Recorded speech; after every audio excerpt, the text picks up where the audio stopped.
End of bipolarity में हमारा second topic आएगा Gorbachev and the disintegration of USSR. Now Gorbachev का contribution disintegration के अंदर हम बहुत बड़ा मानते हैं, उसकी काफ़ी सारे रीजंस हैं, लेकिन सबसे पहले हमें ये समझना होगा कि गॉर्बाचेव कौन थे। गॉर्बाचेव लीडर बने थे यूएसएसआर के in 1985. Now he became the leader of Soviet Union, and he was very young and had a new ideas and wanted to change the country at that point of time. Now he has analyzed the problems that were prevailing in the Soviet Union. बहुत अच्छे से उन्होंने analyse कर लिया था problems को। He had analyse की economy जो है काफ़ी ज़्यादा बैड कंडीशन में है, फूड का बहुत शॉर्टेज है, असेंशियल गुड्स की बहुत ज़्यादा शॉर्टेज है, and people are not happy with the government. So he wanted the things to be change, he wanted the conditions to be changed, and इन चेंजेस को करने के लिए उन्होंने कुछ आइडियाज़ भी दिए जिन आइडियाज़ को हम नाम देते हैं पेरेस्ट्रोइका एंड ग्लासनोस्ट। नाउ अब पेरेस्ट्रोइका एंड ग्लासनोस्ट क्या है? पेरेस्ट्रोइका जो पॉलिसी उन्होंने सजेस्ट की थी, that was the policy of rebuilding. Now he wanted to improve the economy, वो इकोनॉमी को रीबिल्ड करना चाहते थे, प्राइवेट बिजनेसेस को इंट्रोड्यूस करना चाहते थे, प्राइवेट जो कैपिटल है उसको इंट्रोड्यूस करना चाहते थे, सो दैट लोग जो हैं उनका इंटरेस्ट गवर्नमेंट अपनी इकोनॉमी में बढ़ सके and he can improve the economy, वो इकोनॉमी को ग्रो कर पाएँ।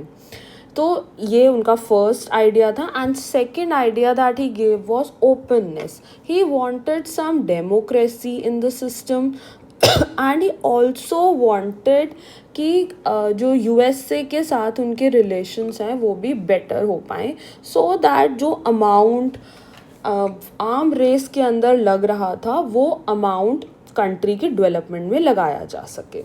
Now he suggested these two ideas and these ideas were perfect for the rebuilding of the economy, but in ideas का जो अफेक्ट था वो पॉजिटिव ना होकर बल्कि डिसइंटीग्रेशन, यूएसएसआर के डिसइंटीग्रेशन में उन्होंने हेल्प करी। कैसे हेल्प करी? क्योंकि जो आइडियाज़ उन्होंने इंट्रोड्यूस वो करना चाहते थे, उन आइडियाज़ को जो लोग आइडियाज़ चाहते थे, यानी कि जो ईस्टर्न यूरोपियन कंट्रीज़ थी जो कि इन चेंजेस को लाना चाहते थे, उनके अकॉर्डिंग ये चेंजेस बहुत ज़्यादा स्लो थे। और जो रशिया के जो लीडर्स थे, जो कि यूएसएसआर के लीडर्स थे, उनके अकॉर्डिंग ये चेंजेस जो थे वो बहुत ज़्यादा फास्ट थे। बहुत ज़्यादा फास्ट होने की वजह से अब इन दोनों की वजह से गॉर्बाचेव को दोनों ही पॉइंट्स पर कोई भी सपोर्ट नहीं मिल रहा था, तो जिसकी वजह से ही became very weak and Soviet Union became very weak. इसी टाइम पर एक रशियन पॉलिटिशियन थे Boris Yeltsin, and he became very famous because he was supporting the fast political and economic changes that people were demanding at that point of time, and he was criticizing Gorbachev's slow reform, so he gained fast popularity at that point of time, and because of this he became very powerful and Russia को अपनी authority जो थी वो छोड़नी पड़ी because of this. He also attempted a coup, it was a failed attempt, but still after 1991 when USSR disintegrated, Yeltsin became the president of Russia.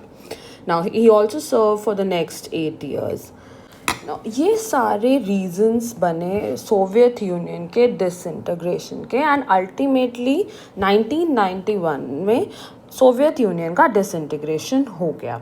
ना the first countries जिन्होंने USSR को लीव किया, those were your Baltic Republic, Lithuania, Estonia and Latvia were the first 3 countries जिन्होंने सबसे पहले USSR को छोड़ा। And ultimately 25 दिसंबर को जब रशिया ने सोवियत यूनियन को छोड़ा तो ऑफिशियली सोवियत यूनियन का डिसइंटीग्रेशन हो गया। अब इसी डिसइंटीग्रेशन को मैनेज करने के लिए, डिसोल्यूशन को मैनेज करने के लिए एक कॉमनवेल्थ ऑफ इंडिपेंडेंट स्टेट्स बनाया गया, जिसके अंदर जो है डिसीजंस, मेजर डिसीजंस लिए गए कंट्रीज़ को कि उनकी इकोनॉमी किस तरह से चलेगी। उन सब डिसीजंस के लिए इन्होंने ये एक common wealth of independent states को बनाया। नाउ अब गोर्बाचेव का जो एनालिसिस था, लेकिन फिर भी उनके करेक्ट एनालिसिस के बाद भी सोवियत यूनियन के डिसइंटीग्रेशन को कोई भी नहीं रोक पाया। सो इसीलिए उनका जो कंट्रीब्यूशन है, उनका जो सिग्निफिकेंस है वो बहुत ज़्यादा हो जाता है डिसइंटीग्रेशन को लेके, क्योंकि उन्हीं की वजह से जो चेंजेस, जो एफर्ट्स उन्होंने चेंजेस के अंदर लाए, उन्हीं की वजह से डिसइंटीग्रेशन की जो स्पीड है वो बढ़ पाई एंड अल्टीमेटली डिसइंटीग्रेशन हो पाया।